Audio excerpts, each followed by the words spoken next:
Deputy commissioner Multan Mudassir ریاض ملک کی زیر صدارت غذائی قلت کے حوالے سے سیمینار کا انعقاد۔ محکمہ پلاننگ کے زیر اہتمام سیمینار میں غذائی قلت اور صحت مندانہ طرز زندگی کے حوالے سے آگاہی دی گئی۔ ڈپٹی کمشنر ملتان مدثر ریاض ملک کی زیر صدارت غذائی قلت کے حوالے سے سیمینار کا انعقاد۔ محکمہ پلاننگ کے زیر اہتمام سیمینار میں غذائی قلت اور صحت مندانہ طرز زندگی کے حوالے سے آگاہی دی گئی۔ ڈپٹی کمشنر مدثر ریاض ملک نے کہا کہ ملک میں غذائی قلت کی سب سے بڑی وجہ غیر منصفانہ نظام ہے۔ غریب لوگوں تک سستی اور معیاری خوراک کی رسائی کے لیے جنگی بنیادوں پر اقدامات ناگزیر ہیں۔ خالص اور قدرتی غذا لوگوں کے مزاج اور صلاحیتوں میں مثبت تبدیلی کا باعث بنتی ہے۔ حکومت پنجاب خوراک کے حوالے سے آگاہی پیدا کرنے کے لیے عملی اقدامات کر رہی ہے۔ سیمینار سے ڈاکٹر اختر ملک اور ڈاکٹر عرفان، ڈاکٹر شفیق اور سید حسنین نے بھی خطاب کیا۔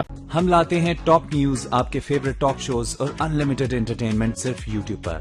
اگر آپ نے ابھی تک ہمارا چینل سبسکرائب نہیں کیا تو ابھی سبسکرائب کریں اور بیل آئیکن کو کلک کر کے ہماری لیٹسٹ ویڈیوز کے بارے میں اپڈیٹ جانیں۔